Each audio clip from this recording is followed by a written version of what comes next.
Come across, we seem to be ready for this presentation.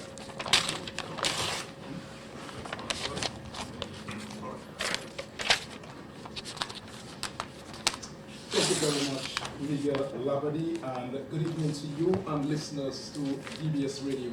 We are here at the Cabinet Room for another press briefing. We've had these press briefings for the last 12 days or so. It's 12 days now since recovery efforts are underway in Dominica following the ravages of Tropical Storm Erika. Tonight, it appears that the weather forecasters will be the main focus of this press briefing. I see Marshal Alexander and Fitzroy Pascal in the house. Attorney General Levi Peter, Dr. Colin McIntyre, Don Correa, Disaster Management Coordinator in Dominica, and we have with us tonight Clement Butter of the Netherlands Marine Corps. The Acting General Manager of DBS, Cecil Joseph, is also in the house. Let's now go across to the Prime Minister of Dominica, the Honorable Roosevelt Skerrit, at this press briefing here this evening. Thank you, Masters of Ceremony, Mr. Curtis Matthew. But let me greet all of you, the citizens and residents of Dominica. I may greet all of you and hope that you had a wonderful day. Let me also greet Dr. McIntyre and also Honorable Levi Peter, the Attorney General. We have Mr. Don Correa, the National Disaster Coordinator, and Fitzroy Pascal, the Senior Meteorological Met Officer, and also Mr. Marshal Alexander of the Met Office. And we have with us our friend from the Dutch government, Mr. Clemens Butter, who is here with his crew, assisting us in our efforts. And we want to thank him and to thank his government for deploying the assets and the men to aid us in Dominica. And we will be forever grateful to the government of the Netherlands for this wonderful gift of assistance, but also the government of Aruba, as they are citizens of Aruba, the island of Aruba, who are also part of this mission here. So we want to thank you very much. And of course, to thank the media for your diligence. You've been here every night and working very hard and disseminating the information, being responsible for this, and we want to really thank you for giving the people the opportunity to listen to us as we inform them on matters relating to the post-Erika situation in our country. Tonight we'll be focusing heavily on the on Grace, who is approaching us. So that will be done by Mr. Fitzroy Pascal and Mr. Don Correa. And we'll also ask our friend, if he obliges, to say a few words to the people of Dominica, our friend from the Dutch and so on. I just want us to make some brief points, and then I will step aside and allow the more distinguished gentleman to speak to us tonight. But I just want to highlight a few points to you, the citizens of Dominica. As you know, in respect to the approaching tropical wave or tropical storm, Grace, the Minister for Education, took a decision this morning to further postpone the reopening of school. And so to the schools that would have been open tomorrow, Wednesday, the reopening has now been postponed to Monday. And of course, announcements will be made about the other schools that have not been so advised, because some schools are out of commission, and then the ministry has to look at certain issues of safety for students coming from one village to another. So there are a number of considerations, and they're engaging the school principals, they're engaging teachers to get their views and then tender their advice to the Minister for Education for his final approval. I also wish to thank Dominicans, those of us who were not directly impacted by the storm, for giving so generously to those who've been impacted. And every day I move across the country, I encounter those situations, good Samaritans in our country. And so I must say that the brotherly and sisterly love is very much alive and well in Dominica. And so far the storm has really brought out the best of Dominica and the best of Dominicans. And my hope and prayer is that that spirit of brotherly and sisterly love, which we have been known for, will be nurtured and blossom to the benefit of all of us in Dominica. Because we need the unity. Unity is strength. We need the unity to overcome this challenge which we are faced with. And for me, this has been, in large measure, the source of inspiration to look forward to the next day when you see people helping each other, people are helping to clear the roads, and people cooking. I went to Kulibistri, and there's several people who were impacted by the storm are the cooks in the village, and they share meals with everybody in the community. Koliho, the same thing. You go to places like Dailies, all over, places I've visited. That sisterly and brotherly love is demonstrated. Folks coming from Penville and Vacas and Thibault going into bring rose breadfruit and water and so forth to places in Collio and Kulibistri. Folks from Portsmouth, folks from St. Joseph going into communities that have not been adversely impacted. People are reaching out to each other. So let us continue that wonderful spirit, because it's going to be beneficial to all of us in Dominica. So that's been, in large measure, my source of inspiration as I continue to journey around the country, meeting those who have been affected. People are really caring for each other, and that love and care is really evident. I've also seen people taking the warning of the approaching storm very seriously, and there have been signs of preparation on the part of citizens. This is good, and even if we're not impacted by the storm this weekend, we have to be reminded that we are still in the hurricane season, the 2015 hurricane season. And the way things have happened over the last years, and I leave it to the experts, I'm not speaking based on my own little research and study. I'm not a Meta officer. But we have realized that the season has extended even into October. So, so we've had situations in October where, normally we will not have those situations. Look at the December 24th trough system. So we have practical examples, not only in Dominica, but throughout the Caribbean, of the hurricane season extending itself. So we have to be careful, we have to be mindful. Precaution is always better than cure. And when the Met officers tell you to be prepared, you should prepare yourself for the eventuality. I will end here, and I will invite Mr. Fitzroy Pascal, and then Mr. Corrett will speak, and then he'll invite our friend from the Dutch ship to speak. Thank you very much. You come in.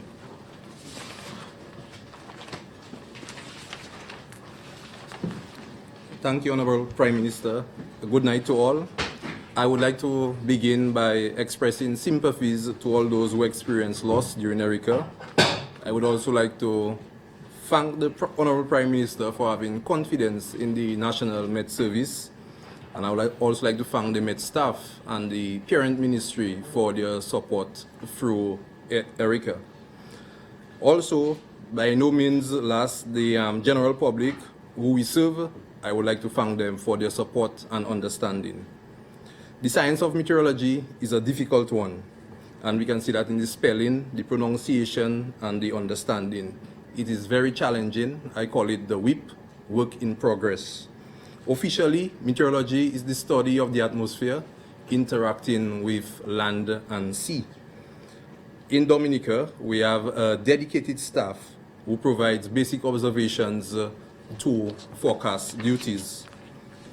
The Met community functions as a team, and this is not just nationally, but regionally and internationally. Hence, the Met Service does not operate in isolation. We collaborate with other Met Services and the National Hurricane Center on matters of tropical cyclones. Our business is about safety. We are here to save lives and property. The information we disseminate is always changing. This is very challenging because of the atmosphere is not static, it is dynamic. Hence, model runs are done every 6 hours. So every 6 hours we go and we look at the models and we come up with an equation which we call an answer, and we turn it into a forecast. And with that, I will go on to the PowerPoint presentation. It's a brief presentation, just about 10 slides. And I would like to apologize to the listening public because I know they are unable to view the slide. Thank you very much.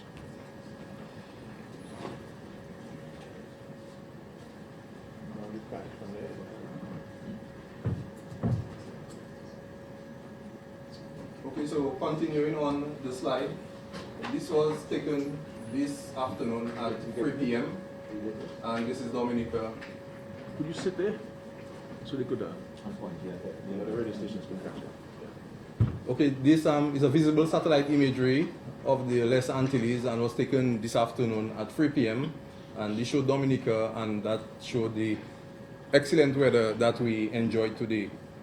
This is the leading edge of the tropical wave expected to affect the southern portion of the Les Antilles tomorrow. However, Dominica, I call Dominica or refer to Dominica as a magnet because we're in the center and we always seem to get some sort of activity with systems passing to the north and systems passing to the south. Sorry. This is the larger picture. This was taken at 3:45 this afternoon, and this shows the Les Antilles, the trough system that passed us yesterday, and this is the tropical wave expected to impact the southern islands tomorrow, and this is tropical depression Grace. So many names I can't keep track. And this is the 5 p.m. position, 14-4, 44-2, 1145 miles east of the Les Antilles. Winds have decreased to 35 miles per hour. Movement toward the west near 18 miles per hour. And this is just some information on Grace. It's expected to become a remnant low by Wednesday night and could also degenerate into an open wave during the next few days. But this doesn't mean that we should let our guards down, because in the past we have had tropical waves producing significant amount of rainfall, producing flooding and landslide activity in Dominica. Hence the footnote, residents should continue to monitor this system as unstable conditions associated with the weakening remnant low of Grace will be near Dominica early Friday. And some people like to ask, well, what time Friday? And when is it going to start and when is it going to end? We do not have a definite time, but we have the axis of the wave passing sometime 2 a.m. on Friday morning. That doesn't mean that we cannot get activity before, and that doesn't mean that activity will not be forthcoming after the axis of the wave has passed. The next slide shows the projected path. This is the 5 p.m. position this afternoon, and this is the projected path. Put it in Grace somewhere near Dominica. I think the center is supposed to be just around Desirad, which is about 80 miles northeast of Dominica. Similar path to Erika. Erika passed about 60 miles to the north of Dominica. However, we had significant rainfall activity from Erika. I'm just showing you that this is a total precipitable water, and this shows the moisture in the atmosphere. So that again, this is the key. This is the excellent weather that we enjoyed today, very dry conditions. This is a tropical wave. You can see some of it extending to the north. So that's why we're also looking out for some activity. This is Dominica right here. This is tropical depression Grace. And this is another tropical wave around the Cape Verde Islands expected to move across following Grace path. This is the model run, and like I said, every 6 hours, this is done every 6 hours. So again, it's showing the total precipitable water, but this is a forecasted run for Wednesday. So this is the tropical wave expected to pass south of Dominica. This is moisture associated with this tropical wave. And at the edge of the screen, we see tropical depression Grace approaching the Les Antilles. This is the model run for Friday and shows Dominica is somewhere right there. And as you can see, Dominica is in the activity for moisture with regards to tropical depression Grace or a remnant low or tropical wave. This, I like to use this is the wind grids, and this is a cross section over Dominica and shows the moisture increasing as time goes by. This was taken at 8 o'clock this morning, so this is 8 o'clock tonight. Again, you can see the increase in moisture, and this is 2 o'clock on Friday morning, so you can see some activity there, and this is in association with the passage of tropical depression Grace or a remnant low or an open wave. But you can clearly see the moisture increasing in the atmosphere. Hence the need for us to put out this sort of information and residents be on the alert. This is again is a tropical wave. This is activity. This is the stability index, and it shows unstable conditions across the southern islands. This is Dominica right here. This is unstable conditions across the southern islands in association with the tropical wave for tomorrow, and this is Grace approaching the island chain. And this is for Friday, and as you can see, Dominica is in the activity for the activity associated with the depression Grace or the remnant low. So this is for Friday. So you can see all this activity around, and Dominica is right in the middle of it. And I would end by just showing that the graph we got at the Kinfield Airport with the passage of Erika. This was at 2 o'clock Thursday morning and 2 p.m. Thursday afternoon, and you can see the increase in rainfall activity. This is about 300 millimeters from 3 o'clock ending at about 2 o'clock that same day. I would end there. Thank you.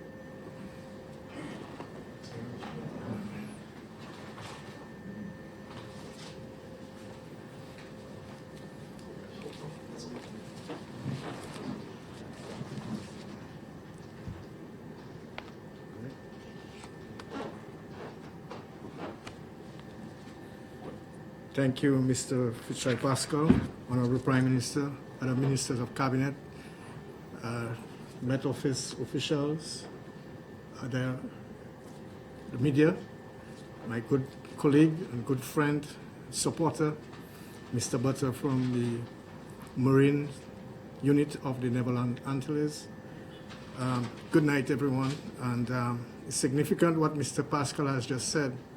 In fact, I will not go into a definition like he did, what the Met Office is about, and the Office of Disaster is about, just to say it's a central organ for coordinating and managing disaster preparedness and response in Dominica, and the tremendous support we have gotten from the Honorable Prime Minister as leader of or Executive Director of NIPU cannot go unmentioned, and also the rest of the cabinet, including that of the parliamentary representatives, including the leader of the opposition. So it has been a team effort all the way along. We work very closely with the Met Office. In fact, we take advice from the Met Office in putting out advisories and alerting the public to impending hydromet events. Not only hydromet events, but other hazards that may threaten our citizens.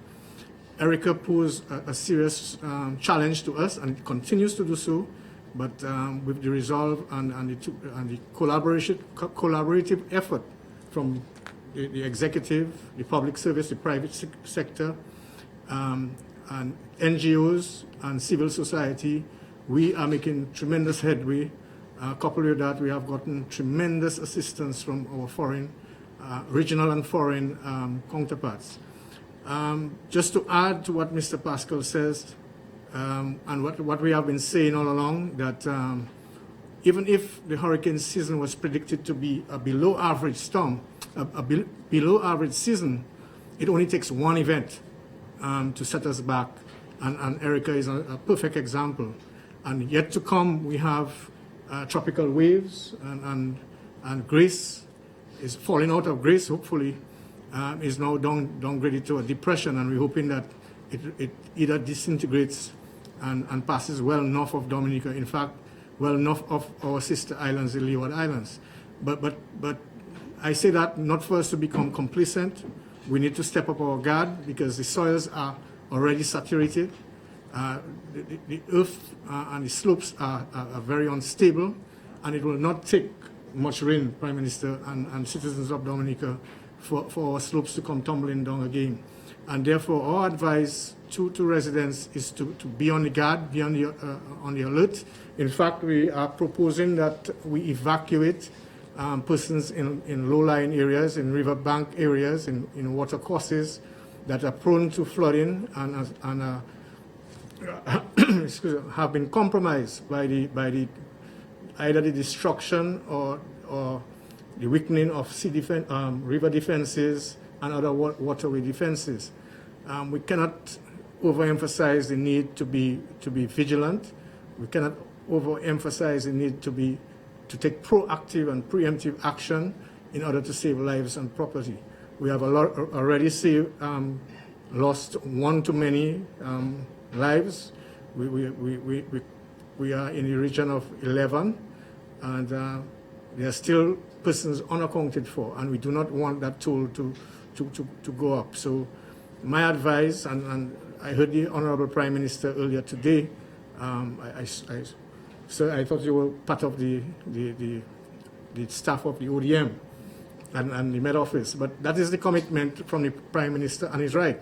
We need to take proactive action. We need to take all necessary action to safeguard, even if it's a tropical wave, because the soils are saturated, the slopes are unstable, and the river beds have been elevated, so it will not take much water to cause a flash flood of a magnitude that can affect our people living in low-lying areas and have become very, very vulnerable, or more vulnerable ever than before, given the passage of tropical storm Erika.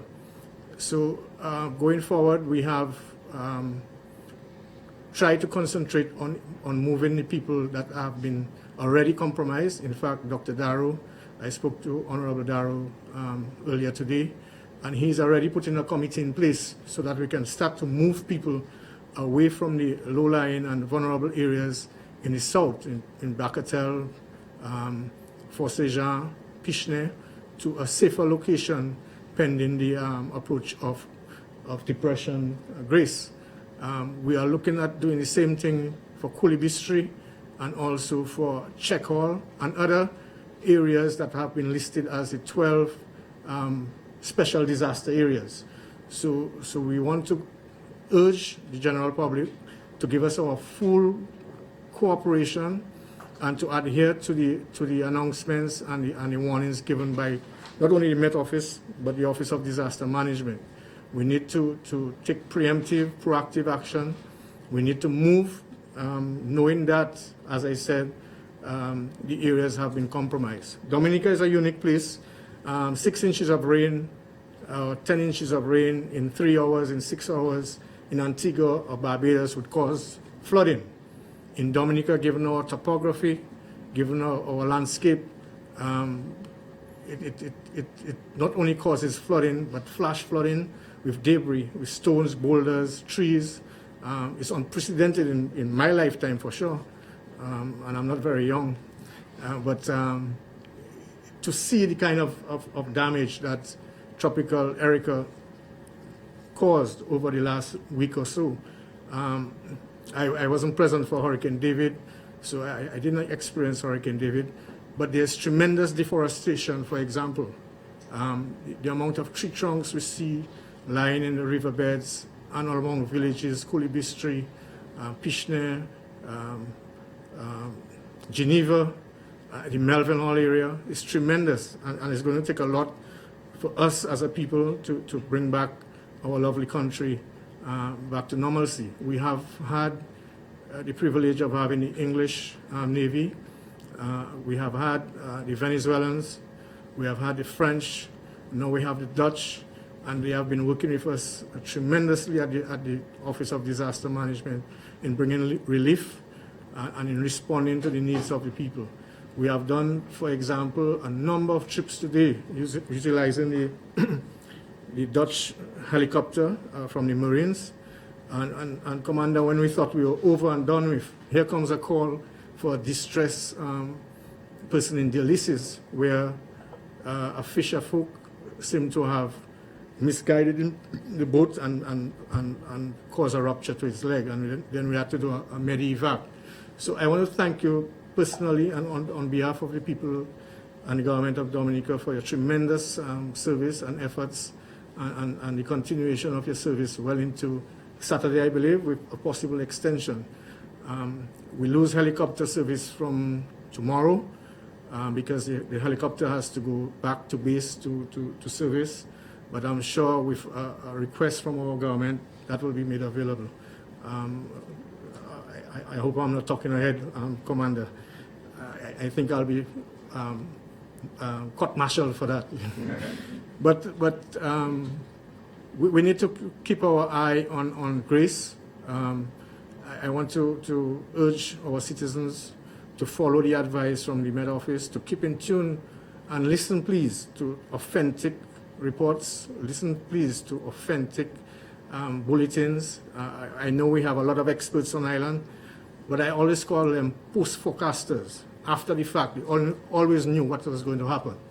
I never can tell you that is going to happen. After the fact, everybody jumps from the woodwork and says, yeah, I knew that was going to happen. And we have to be mindful of that. And I just want to say again, I cannot further reiterate that position, that we need to be very cautious, very alert, and take all necessary preemptive and proactive measures as Grace approaches. Not only as Grace approaches, but even traversing the landscape of Dominica. The soils are not stable, they're still saturated, there's still water oozing out from the ground, showing that the water table is very high, and the land is still draining out, and there's still the possibility of landslips or mudslides. Plus, we need to be very careful on the road, especially public service vehicles, bus drivers, as we ply the roads and carry people to and from work, to be very cautious while driving on the roads. And basically, that is the advice coming from the ODM, and we'll continue into tomorrow and also Thursday. As the storm approaches, we will become more aggressive with our announcements. Thank you. Thank you, sir. I will want to invite Commander Butler to express some of his experiences while in Dominica.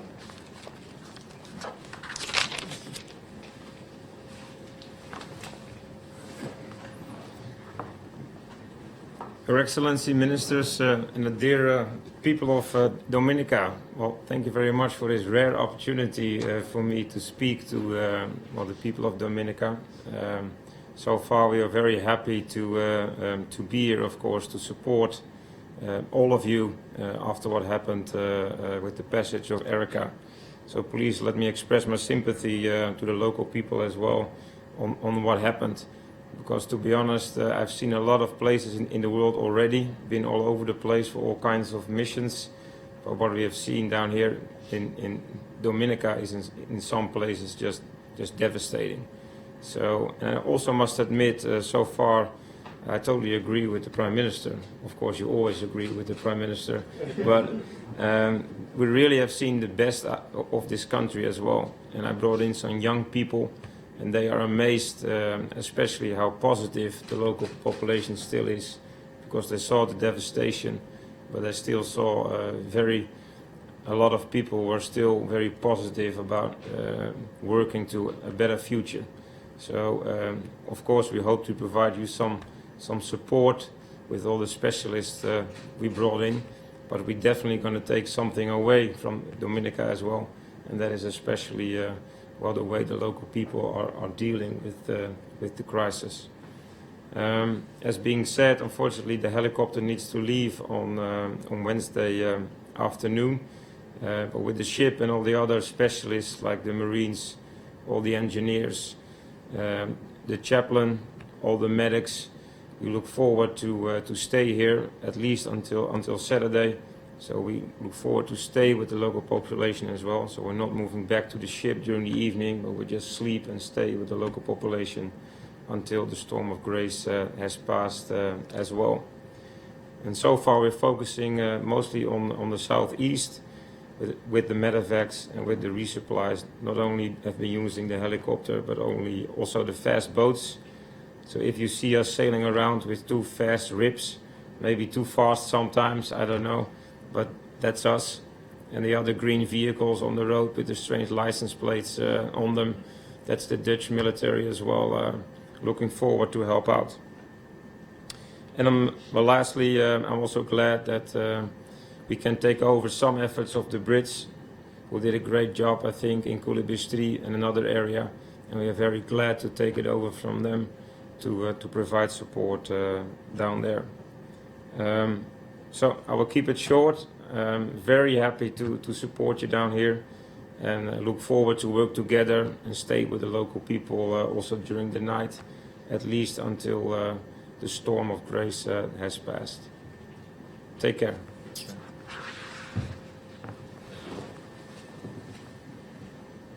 We will allow for questions, please. Anybody? You could ask, all of you had questions to the panel, and you ask the easier ones to me. Yeah. Take a break. No, I wanted to ask Mr. Correa. Could you just go to the lights?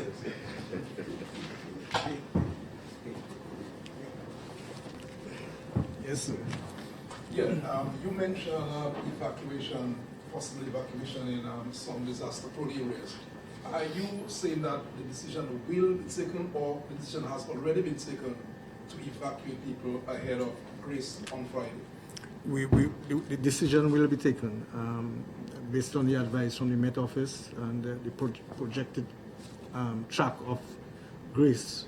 As I said, Grace is losing grace, so if it continues to lose grace, then it might not be necessary. But as a precautionary measure, we're looking at recommended that people evacuate, especially from the areas that have been compromised. Example, Paradise Valley in Baffin State. If there are families that move back into that area, we would recommend that they evacuate. Check Hall, for instance. Obviously, Petit Savan is not in it, so there's no way we're gonna allow people to go back into Petit Savan if Grace is going to strike. Certain parts of Bakatel, Pishne. So we're looking at those areas, Kulibistri, for example. It's dry now, so people have a tendency to go back and clean up and probably resettle. But it will not take much rain for that area to have a flash flood again. And with all the boulders lying upstream and debris lying upstream, that flowing through the village can cause some serious problems. So that would be our advice. The people should evacuate. Yes, but we will advise accordingly. We'll see the progress of the storm and the depression, and we'll advise accordingly.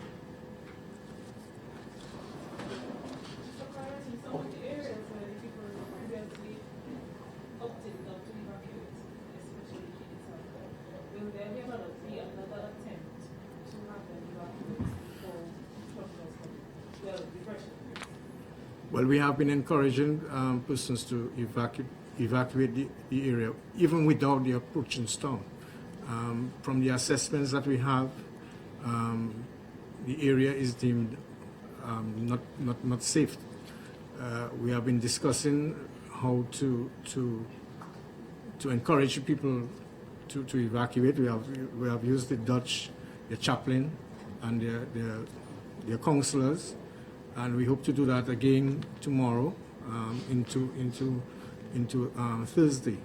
So we're making all efforts to have them voluntarily evacuate. As you know, it's not a mandatory evacuation, but we encourage them in the interest of their own safety and that of our men, because if they stay there at the 11th hour, then they might be putting pressure on the state to come evacuate them.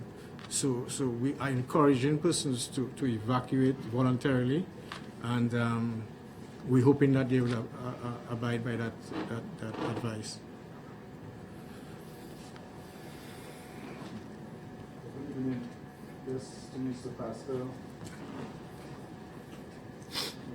On the outside. Yeah. This is Mr. Pastor. We know that you come down on the line to the general public and so on, what I've been going on. And as you said, a lot of viewers will not view what you said there tonight. But why don't we make yourself available on the radio station frequently, especially during the storm, especially before or maybe after the storm, because you know that they give us 6-hour monitoring. But why? Because the radio station, I think, is very much open. And then you can come there and maybe outline a lot more to the general public. Instead of giving and then telling people to go to the hotline, you know, the majority of the people will not find that hotline. We know that for a fact because they do not have internet services and they listen to the radio much more often than other people. Thank you for your question, Mr. Esprit. I would answer by saying that we have been doing so much. Marshal Alexander has been on DBS, I think Curtis, every morning, every evening. We have the hotline, like you say, we have the hotline. It's a free call. We even blessed with television. We ahead of many of the islands in the Eastern Caribbean, where we provide a nightly television weather broadcast. We have limited resources, and we are still trying our best to inform the public. So we have the television broadcast, we have Marshal Alexander. Sometimes, I don't want to use the word fed up, but sometimes Marshal is always on with Curtis. We have the hotline, and then we have the weather report being aired 3 times a day. At 7, at 12 noon, I think DBS carries it at 1:10, and again at 6:30. And I think Marshall was on this afternoon with a Creole report.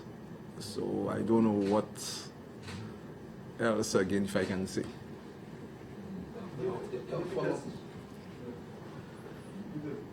What I'm trying to explain to you is that it's true he goes on DBS and explain and everything and stuff. But you have to understand that you have all the radio stations, and as you know, there's a general public and so on. Some people might be listening to Cairo FM, some might be listening to DBS, some might be listening to Q. So you have to inform the general public. Any radio station who calls us, we give them information. We have a very good relationship with Steve Vidal, who calls us, I think up to Sunday during Danny, when Danny was approaching, Cecil Joseph was on DBS. I spoke with Cecil Joseph on DBS. I also spoke with Steve, well, he's telling me 4 times, I cannot even remember. And then I spoke with Steve Vidal of Kyrie FM. So we do not, we are not prejudiced. Any radio stations who calls, we give them the information.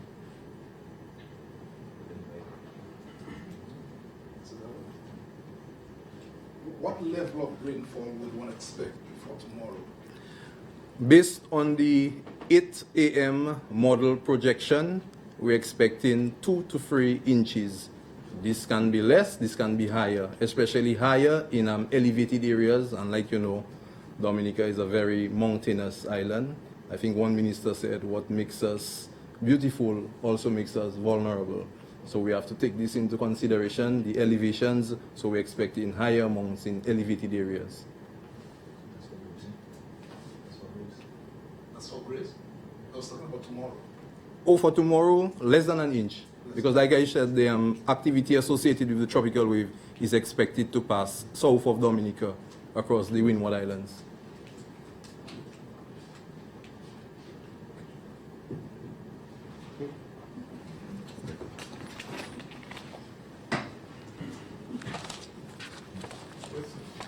That's okay. That's okay.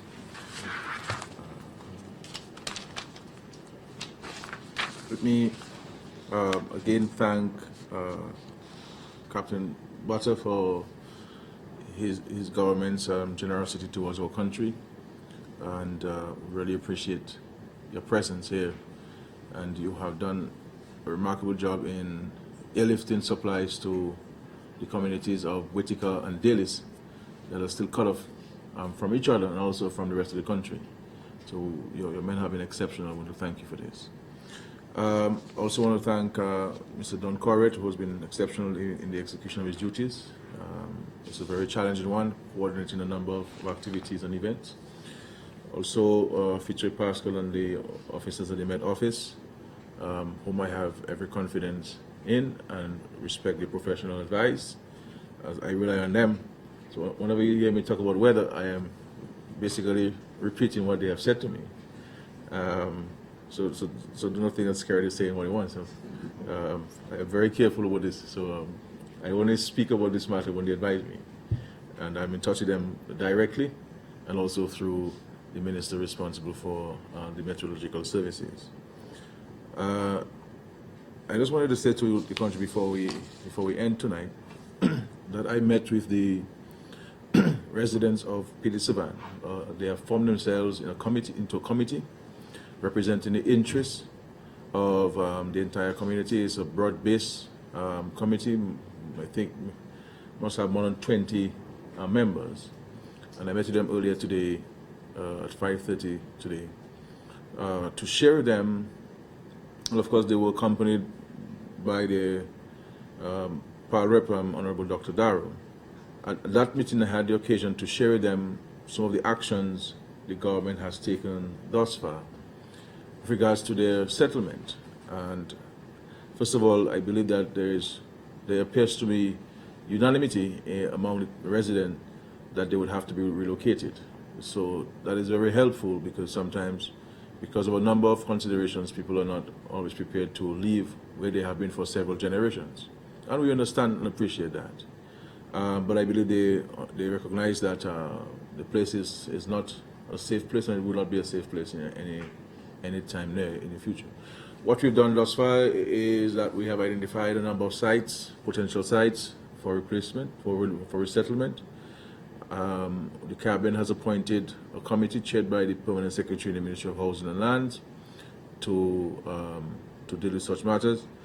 The committee is now looking at an assessment of each of the sites, and safety has to be key.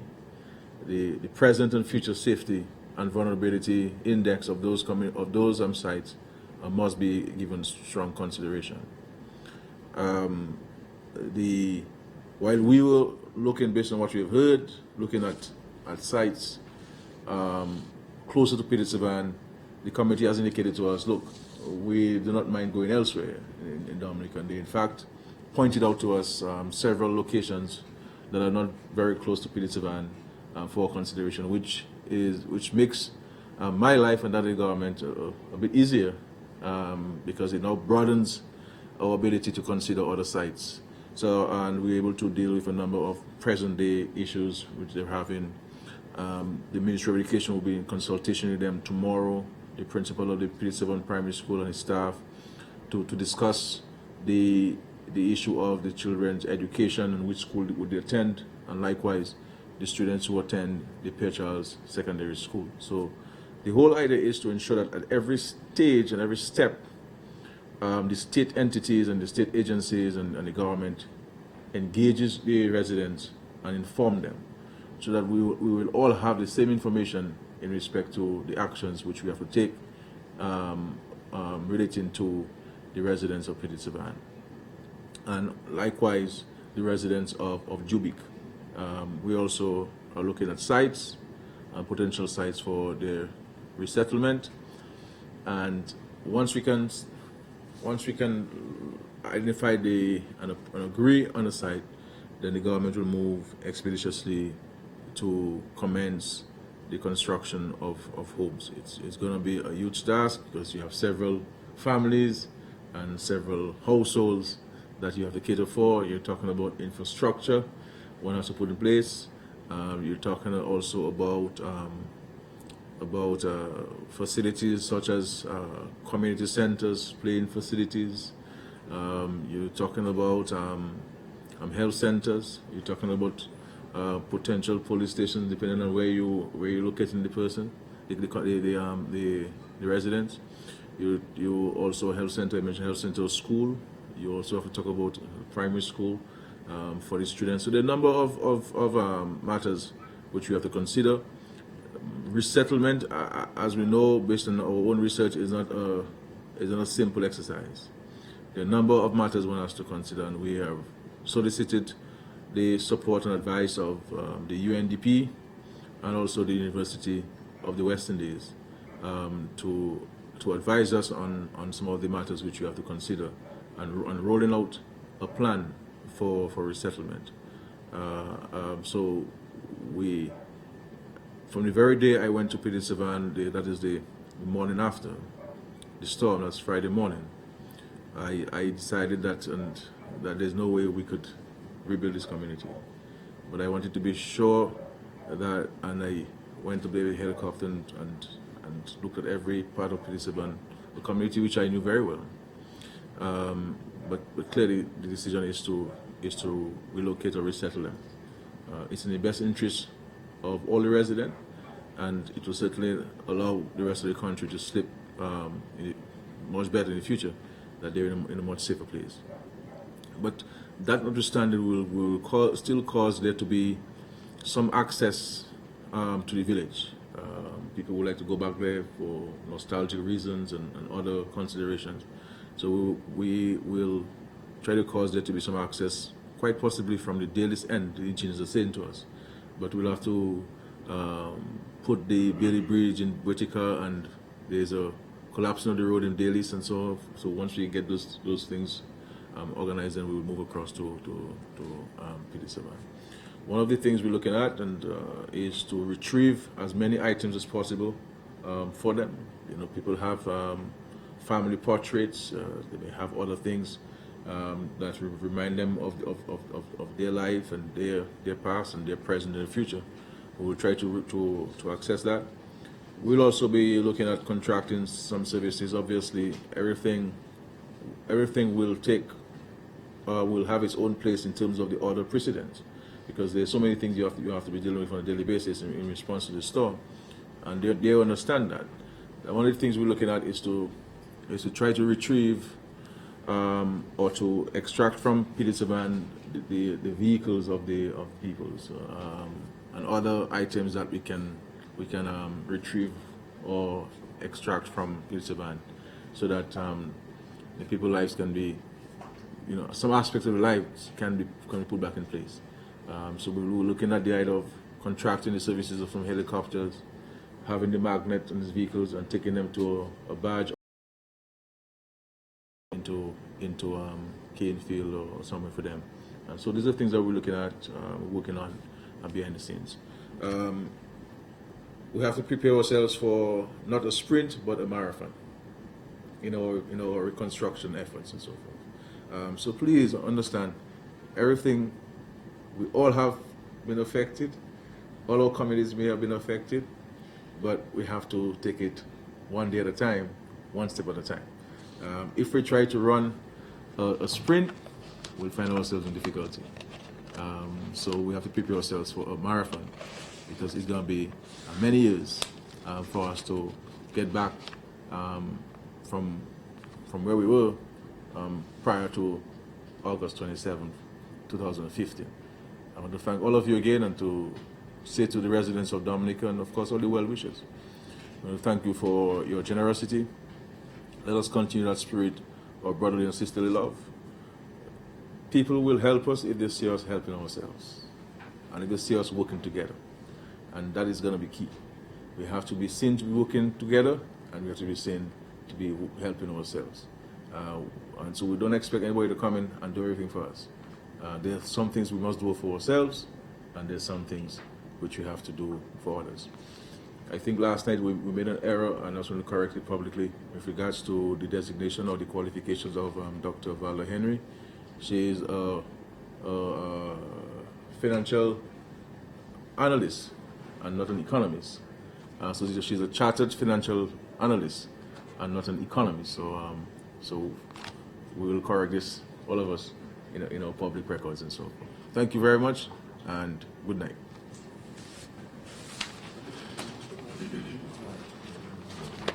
Well, that's That's somebody's.